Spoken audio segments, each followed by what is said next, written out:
Hello, welcome. I'm Kelly, and today we are going to talk about expecting results. So, again, I'm Kelly Hearn, and you are on Transitional Leadership, the channel that helps individuals and businesses implement leadership and career skill development to foster a greater impact. And today we are talking all about expecting results. And that phrase, those two little words put together, can have so much weight behind them. They can make people feel uncomfortable just by hearing them. I expect results. That should be a no brainer in the work world, right? But when someone says it, when they start by expecting results, it feels so unpersonable. It feels so um, tough and thorny and like you're setting people up to fail almost because the bar is so incredibly high.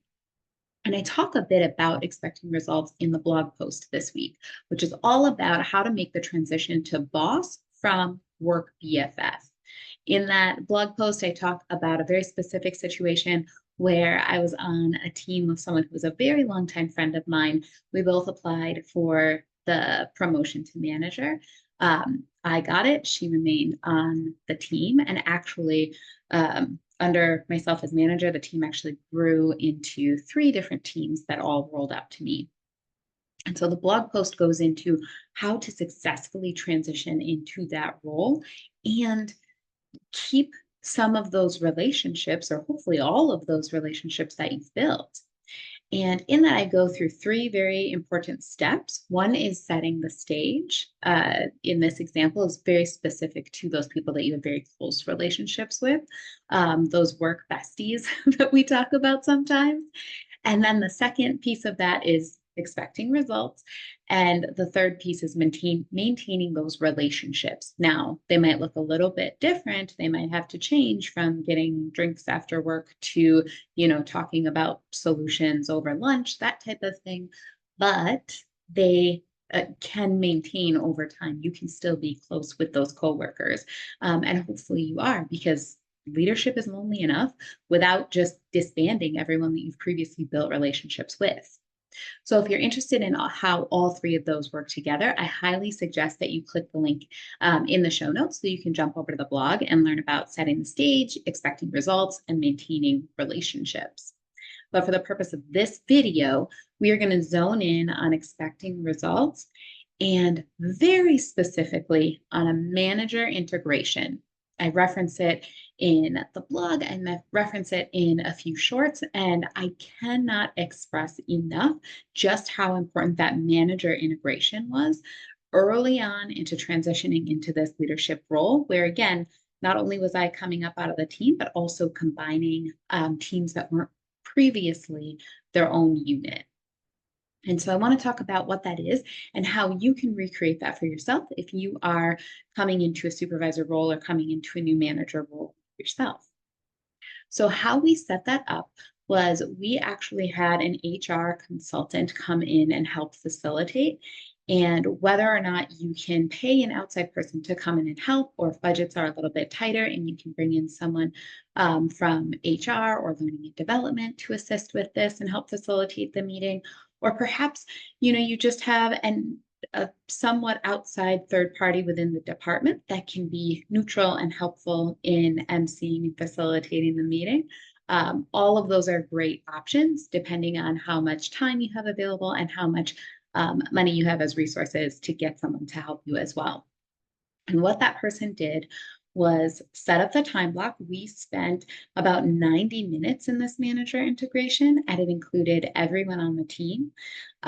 She helped tell me what would be important to include in the integration meeting, and then helped in sort of the midpoint of the meeting where I had to step out, which was strategic and intentional, and we will get to that in just a second.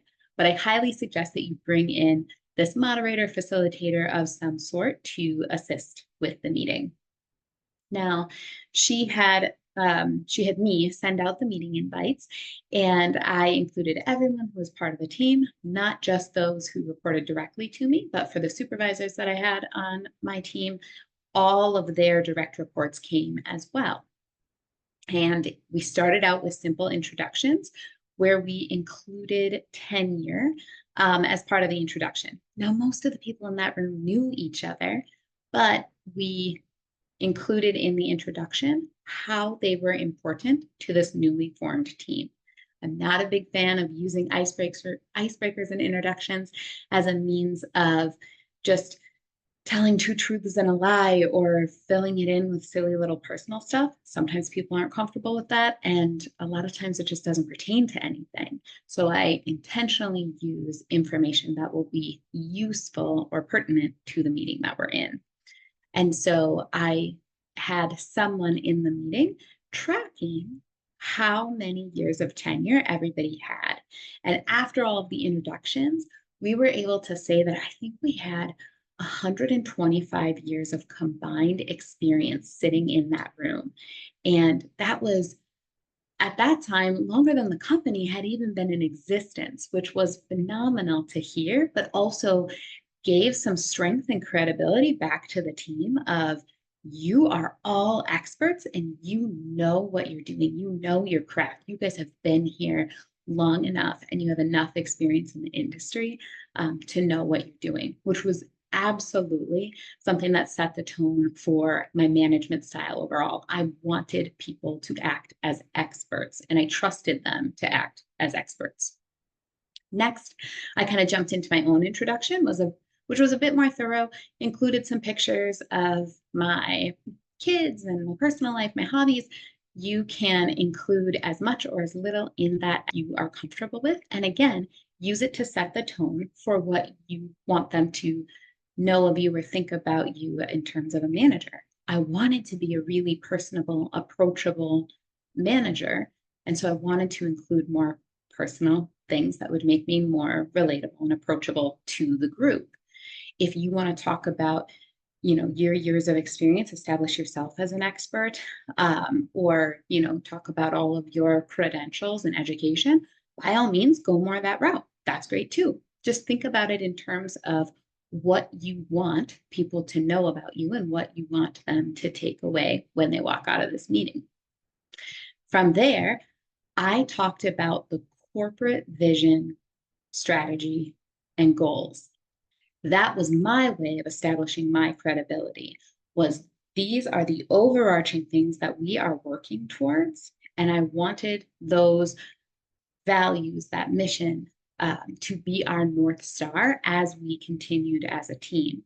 Now, side note, the team that I was leading didn't feel as though they had a direct tie to the mission and the vision of the company.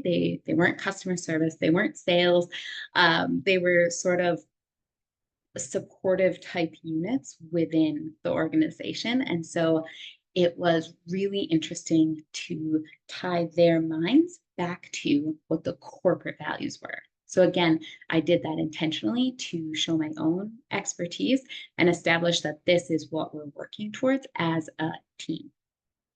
From there, I took it to the department goals, the department initiatives, and I tied those back up to the vision and the values of the company overall, because that is the direction that I wanted our team to look. That is the way I wanted them to think about everything that we do. Then I took some time to speak team by team and how they supported different areas of either the department pillars or the company mission and values. I hope that's all making sense. I hope that's all tracking. I started with their introductions, then I went to my introductions, and then I trickled down from the top on how all of us are working toward those values and missions and goals of the company.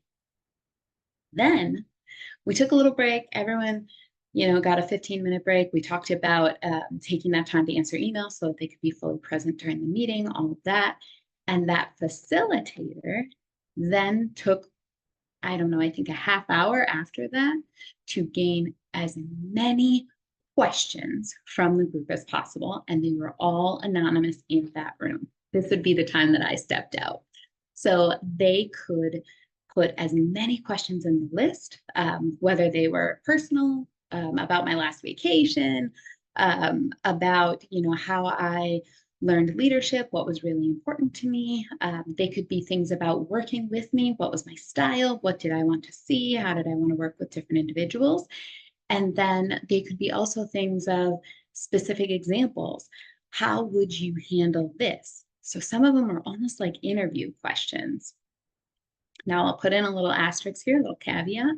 If there are questions that you aren't comfortable answering or areas that you have boundaries around that you do not want to come up, that's a great opportunity to work with your facilitator prior to the meeting and just let them know that we're not going to talk about these areas. We're not going to, go down this rabbit hole or that rabbit hole. I want to stay focused on these specific things.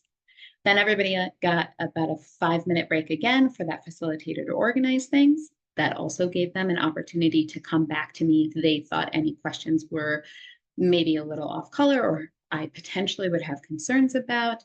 And then we came back together and I answered as many questions as I could in the time we had left. And this last part is very important. I didn't go over time. I didn't.